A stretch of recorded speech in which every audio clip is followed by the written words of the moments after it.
Makaba, makailma, makafura kulkullu, waaqa tokko, ameen. Maatiiwwan waaqayyoo hundumni keessanuu akkam jirtu bagayyaana cuuphaatiin singaa jecha istee sarraa akka uftan keessummoonni keenya maqaa keessaniif aangoo keessan akka himtan kabajaan sin gaafadha. Tola Waaqa Seefuun jedhama. Barsiisaadha. Daaqoon Gulummaa Asmaammaa'uun jedhama. Barsiisaadha. Keessummoonni keenya guddaa galatoomaa. Egaa gaaffii tokko tokkoon qaba. Gaaffii kana uummataaf akkasiin naa deebistan kabajaan sin gaafadha. Ayyaanni cuuphaa maaliif barbaachise laata? Maaliif kabajuun barbaachise isa jedhu barsiisaa Tola Waaqa nutti himu. Ittaanis Daaqoon Gulummaanis akkasumas nu ibsu. Mee gara keessanitti hin deema. Duraan dursee carraa kana argachuuf guddaa galatoomaan sinin jedha. Egaa cuuphaan maaliif barbaachise kan jedhu dura utuu hin deemin cuuphaa jechuun maal jechuudha kan jedhu laallaa. Cuuphaa jechuun jechuma kana mataasaa gaafa hiiknu cuuphaa jechuun bishaan keessa si'a sadi lixanii bahuu jechuudha. Egaa hiikni isaa kana yoo ta'u maaliif barbaachise kan jedhuuf ammoo cuuphaan kakuu haaraa dura ture namni cubbuu isaarraa qulqullaa'uuf akkuma Hisqeel boqonnaa 3 gubbaarratti ibsame namni cubbuu isaarraa qulqullaa'uuf bishaan keessa lixa jechuudha. Maqaa Waaqayyoo waamaa. Maqaa Waaqayyootiin bishaan keessa gaafa lixu cubbuu kamirraayyuu ni qulqullaa'a. Inni lammaffaan dhibee irraa fayyuuf dhibee foonirraa. Egaa inni kunis kitaaba qulqulluu keessatti kan himameetoo jiru. Na'imaa namni jedhamu bishaan keessa lixee bahuudhaan dhibee lamxii irraa akka qulqullaa'e kitaaba qulqulluu keessatti ibsamee kan jiru jechuudha. Egaa barbaachisummaan cuuphaa kakuu duraa kana yoo ta'u gara kakuu haaraatti otoo hin darbin dura ammas cuuphaan kakuu durii keessatti inni sadaffaan namni gaabbii galuudhaaf kanaaf fakkeenya kan nu ta'u cuuphaan qulqulluun Yohaannis cuuphaa ture cuuphaa gaabbii galuu ture jechuudha. Egaa kakuu haaraa keessatti gaafa seennu cuuphaan kakuu haaraa kan jalqabe kan bu'uuresse gooftaa keenya Yesuus Kiristoos yoo ta'u inni mataansaa cuuphamee fakkeenya nuuf ta'uuf inni cuuphamee immoo nuun nu fayyisuuf inni cuuphamee garbummaa seexanaa jalaan nu baasuuf garbummaarraa gara bilisummaatti nu ceesisuuf du'aatu nutti murtaa'ee ture karaa Addaamiif Hewaanin du'a sanarraa bilisa nu baasuuf du'a sana gara jireenyatti nu jijjiiruuf gooftaan keenya Yesuus Kiristoos kan cuuphame yoo ta'u egaa dhalli namaa hoo maaliif cuuphamaa kan jedhuuf inni tokkoffaan fi inni hangafti mucummaa Sillaasee argachuuf dhiirri guyyaa 40tti dubartoonni ammoo guyyaa 80tti cuuphaa ni cuuphamu. Cuuphaan kun cuuphaa isa jalqabaati. Cuuphaa miseensa mana kiristaanummaa ta'u cuuphaa Waaqayyoo argachuu gooftaa keenya Yesuus Kiristoos argachuu miseensa mana kiristaanaa ta'uuti jechuudha cuuphaan kun. Kanaaf egaa kiristaanonni daa'immansaa ni cuuphu. Cuuphaa namni kamuu hin cuuphama. Kuni daa'imman dhalatanii haati abbaan kiristaana kan ta'aniif waggaa guyyaa 40 fi dhiira yoo ta'e dubartii yoo taate guyyaa 80tti yoo ta'u namni amantaa ortodoksiitiin ala jiru tokko immoo gara kiristaanummaatti yoo dhufe baratee barsiifamee waa'ee cuuphaa barsiifamee icciitiiwwan 5 icciitii mana kiristaanaa 7 eega baratee booda waggaa kamiyyuu yoo ta'e kan cuuphamu ta'uu isaati. Fakkeenyaaf amantaa warra cuuphaatti hin amannee ta'uu danda'a. Fakkeenyaaf amantaa musliimarraa gara kiristaanummaatti gaafa dhufu umrii kamiyyarrayyuu yoo jiraate kan cuuphamu ta'a jechuudha. Inni kan biraa immoo amantaa Prootestaantiis ta'uu danda'a.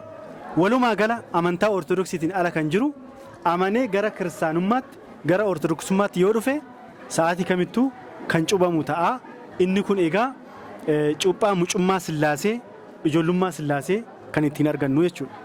Inni kan biraa cuuphaan maaliif barbaachise kan jedhu egaa mucummaa Sillaasee ittiin argachuuf jenneera. Inni kan biraa jireenya bara baraa ittiin argachuuf mootummaa Waaqayyoo ittiin dhaaluuf Wangeela Yohaannis boqonnaa 28 gubbaarratti akka dubbate gooftaan keenya Yesuus Kiristoos duuka bu'oota isaatiin deemaa gara addunyaatti barsiisaa wangeela lallabaa uummata hundumayyuu amansiisaatii cuuphaa kiristaanota taasisaa miseensa mana kiristaanaa yookaan immoo dhaaltuu mootummaa Waaqayyoo taasisaa jedhee akkuma gorse inni kan biraa egaa mootummaa Waaqayyoo argachuuf kan biraas kanumaan kan wal fakkaatu wangeela Maarqos boqonnaa 16 lakkoofsa 16 gubbaarratti namni yoo amane malee fayyuu hin danda'u. Namni yoo amane malee yoo cuuphame malee fayyuu hin danda'u akkuma jedhame namni amanee gaafa cuuphame ni fayya. Fayyina argachuuf jechaadha inni kan biroo kan cuuphamnuuf. Egaa barbaachisummaan cuuphaa fayyuuf cubbuurraa bilisa bahuuf dhaaltuu mootummaa Waaqayyoo ta'uuf akkasumas mucummaa Sillaasee argachuuf cuuphaan barbaachisa kan jedhu gabaabumatti kanan jechuu barbaada. Guddaa galatoomaa barsiisaa keenya. Cuuphaa jechuun maal jechaadha? Ayyaanni cuuphaa akkamitti kabajuu qabna isa jedhu haala gaariitiin waan nu ibsitaniif galatoomaa. Gamanumaan immoo daaqoon gulummaan kiristaanonni hedduu cuuphamanii booda akkamitti jiraachuu qabu? Baay'ee guddaa galatoomaa. Gara gaaffii keessanitti otoo hin deemiin dura waan barsiisaan amma kaasan irratti waan hin dabalu yoo jiraate gooftaan keenya Yesuus Kiristoos laga Yordaanositti maaliif cuuphame kan jedhu kanumaaf itti dabaluuf jecha dursa Addaamii fi Heewaaniin garboomfachuuf xalayaa garbummaa diinni barreessee mallatteessisiisee tokko laga Yordaanos keessa dhoksee jira. Inni lammaffaa Sii'ool keessa bakka isaan arguu hin dandeenye dhoksee isaaniin of jalaa oolchee garbummaan bitaa kan ture sana balleessuudhaaf guyyaa isaa eeggatee akkuma dubbate gara laga Yordaanositti deemee laga Yordaanos keessa kan jiru sanarra dhaabbatee xalayaa garbummaa Addaamiif ijoollee Addaam irra jiru balleessuun laga Yordaanositti cuuphame.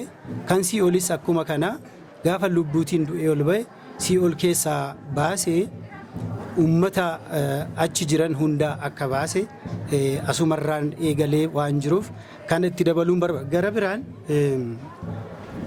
sirna cuuphaa kanarratti gooftaan Yesuus Kiristoos gara lagaatti waggaa 30tti deemeeti cuuphame. Waggaa 30tti deemee yeroo cuuphamu namaaf kan hin galle tokko jira. Innis inni hanga waggaa 30 eeguu qabnaa jedheetu yaadanama.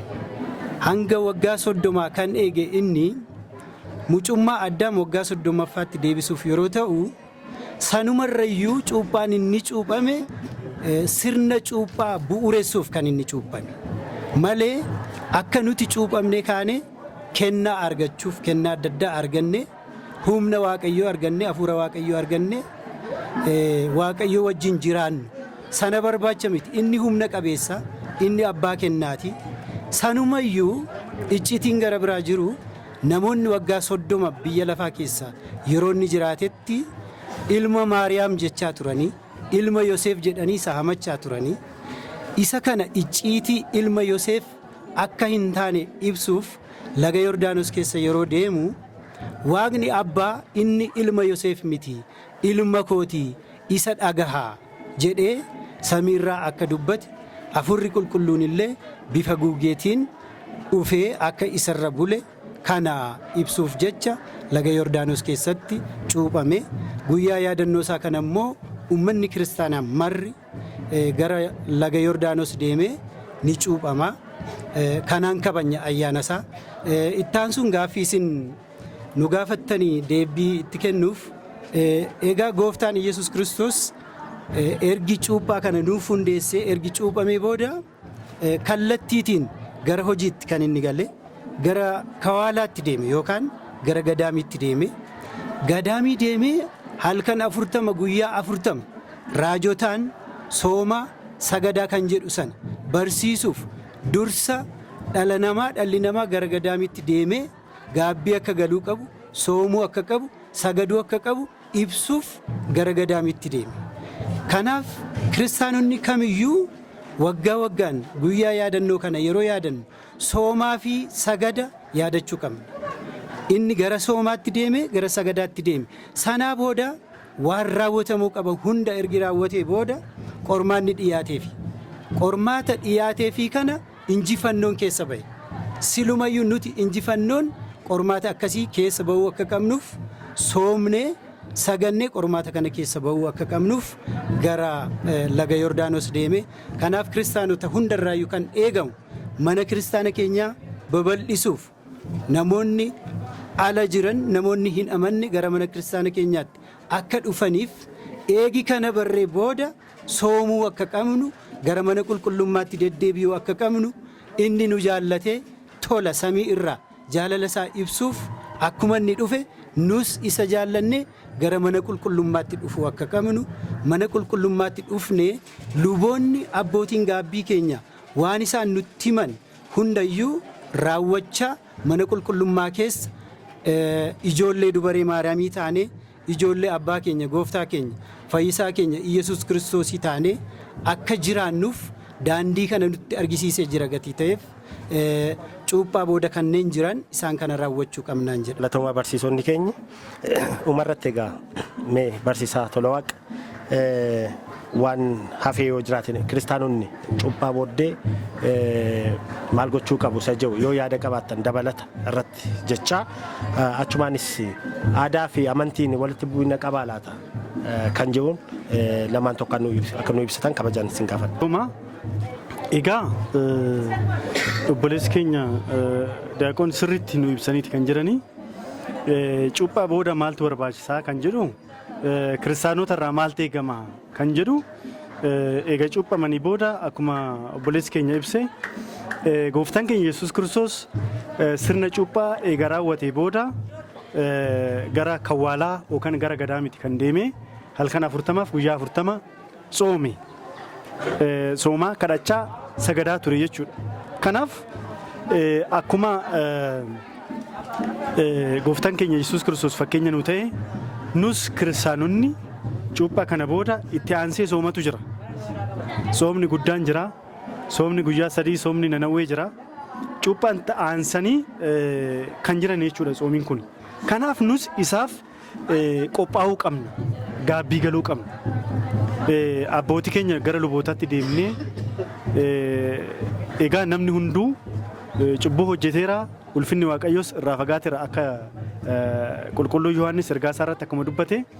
Kanaaf kiristaanonnis raawwachuun kan nurra jiraatu gara abboota keenyaa deemnee waan namaas kan fuune gaabbinee deebisu,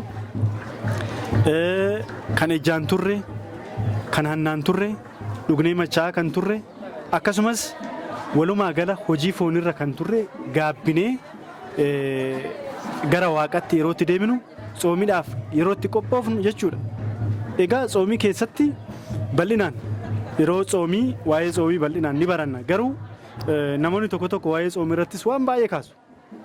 Haa ta'uti garuu nu ulfina Waaqayyoof jennee otoo qabnu waaqaaf jennee yoo nyaachuu dhiisne kun cubbuu miti jecha. Namoonni tokko tokko kitaaba qulqulluu irratti dhadhaan nyaatinaa kan jedhu jira, foon nyaatinaa kan jedhu jira jedhanii gaafatu jechuudha. Nuyi nyaachuu otoo dandeenyu, dhadhaas mana otoo qabnu, foonis mana keenya otoo jiru, ulfina Waaqayyoof jennee lakki haga ji'a kanaa foon hin nyaannu, dhadhaas hin nyaannu, aannanis hin dhugnu, eenyuuf jennee ulfina Waaqayyoof jennee jechuudha. Kana gochuun cubbuu miti.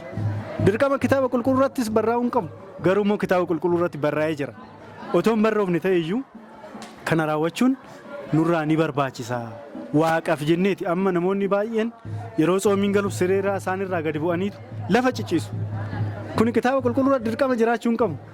Waaqaaf jennee ulfina Waaqayyoof gad of qabnee akkuma qulqulluun Daawit fa'a daaraa keessa ciisanii Waaqayyoon galateeffachaa turan nus kana ogoone rakkoon qabu. Walumaa gala egaa haala amma jenne kanaan soomiidhaan, sagaduudhaan, kadhachuudhaan, sanbata kabajuudhaan, gara mana kiristaanaatti deddeebi'uudhaan haala kanaan cuuphaa booda galateeffachuun waaqayyo wajjin haala kanaan jiraachuun barbaachisaadha kan jedhudha.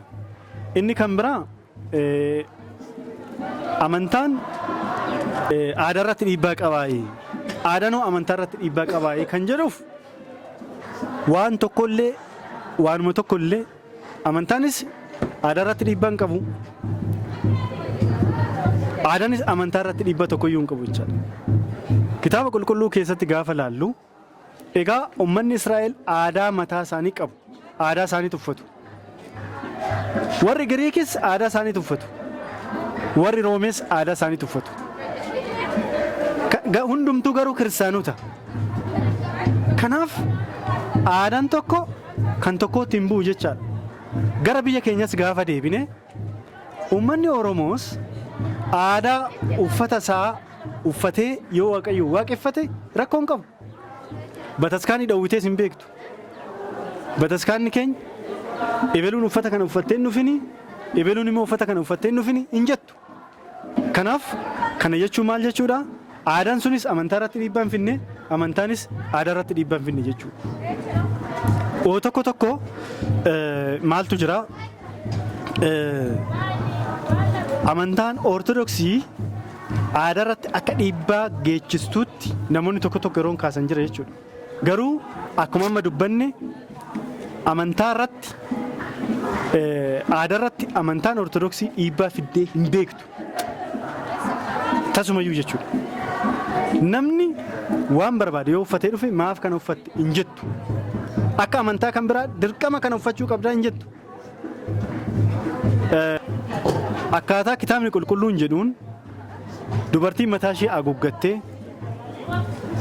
uffata qaama mul'isne nama hin dogongorsiisne kamiyyuu kan Oromoos haa ta'u, kan Amaaraas haa ta'u, kan Uraagees haa ta'u, kan Walaayittaas haa ta'u, kan sabaaf sablammoota biyya kana keessa jiran kamiyyuu uffatanii yoo dhufan manni kiristaanaa keenya ni keessummeessiti malee hin balaaleffattu.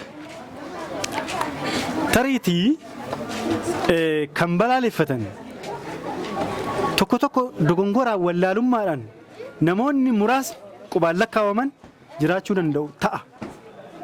Kanaan alatti garuu akka qannona yookaan seera mana kiristaanatti seera tumtee uffata kana malee hin uffatinii hin jettu manni kiristaana. Uffata kamuu uffatanii aadaa ofii calaqqisiisaa mana kiristaanaa dhufuun ni danda'ama.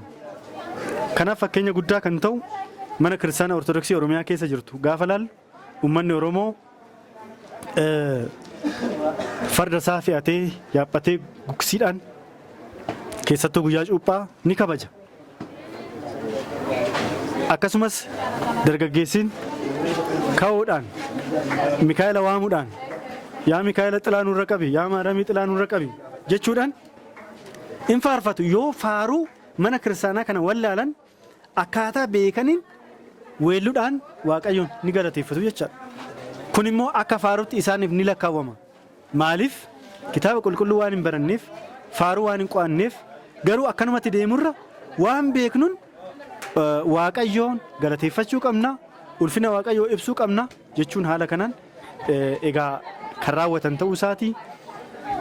Walumaa gala manni kiristaanaa keenya aadaa sabaaf sablammootaa kabajjee kan turtee fi ammas kan jirtu ta'uu isaati. Manni kiristaanaa keenya garuu hundumayyuu kan simattu, hundumayyuu akkaataa aadaa isaatiin kan geggeessitu, kan keessummeessitu ta'uu isaati.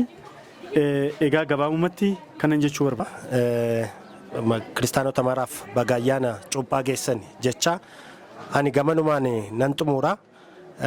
Daaqoon gulummaan yaada hafe yoo jiraate achumaanis ummata kiristaanota hundumaaf ergaa dabarsitanis yoo jiraate baga geessanis kan jiru yoo qabaattan achumaan dabarsitanii hin xumurre jechaadha. Guddaa galatoomaa barsiisaas galatoomaa jecha waan hin dabalu tokkollee hin jiru. Manni kiristaanaa aadaa keessan eeggadhaa, safuu uummataa eegaa, jaarsolii kabajaa, manguddoota kabajaa, bakka guddaa kennaafii jetti malee yeroo tokkoyyuu kanarraan kan hafe barsiistee hin beektu. Kanaaf sabni kiristaana ta'e namni ortodoksii ta'e kamiyyuu aadaa isaa eeggatee safuu isaa eeggatee abbootii kabajee abbootii akka abbootiitti ijoollee akka ijoolleetti kabajee wal kabajanii mana kana keessaa nagaan akka jiraatan hawwaa xumura irratti manni kiristaanaa hin dhowwiti kan jedhamu yoo jiraate wanti tokko dubartoonni wayyaa dhiiraa akka hin uffanne kan manni kiristaanaa uwitu dhiirris wayyaa dubaraa akka hin uffanne kun immoo karaa gara biraa aadaan hin badiin safuun hin badiin kan jedhudha kan abbootii irraallee barannee jirra kitaabi qulqulluus akka kanaatti hin kaa'a kanuma dabaleen saba kiristaanaa hundayyuu sabaaf sablammoota biyya keenya keessa jiran akkasumas biyya alaa kan jiran kiristaana kan ta'an ortodoksii kan ta'an baga ayyaana guyyaa ayyaana waggaa bara 2015 guyyaa har'aan isin ga'ee kan guyyaa har'aan nu ga'e kun bara dhufu nu keessaa tokko illee toon farqeessiin namoota diida jiran nutti dabalee miseensi mana kiristaanaa keenyaa baay'atee manni kiristaanaa keenyaa babal'attee bareeddee miidhagdee wal arginee waliin akka faarfannu waliin akka galateeffannu ilmi dubaree maariyaam gooftaan Yesuus Kiristoos nu haa gargaaru galatoomaas. Obboleessi keenya waan baay'ee dubbatanii kan jiranii anis dhumarratti ergaa baga isiniin geessan jechuun barbaada. Akkuma obboleessi keenya jedhan mana amantaa Ortodoksii Tawaahidoo Itoophiyaa hordoftoota amantaa kiristaanaa Ortodoksii Tawaahidoo Itoophiyaa kan taatan biyya alaa kan jirtanis biyya keessa kan jirtanis ummanni bal'aa ummanni Oromoo hundi akkasumas ummanni Itoophiyaa hundi baga ayyaana cuuphaa gooftaa keenya Yesuus Kiristoosin isiniin ga'e jechuun barbaada. Galatooma. Jireenya isin haa geessisu ayyaana gaarii.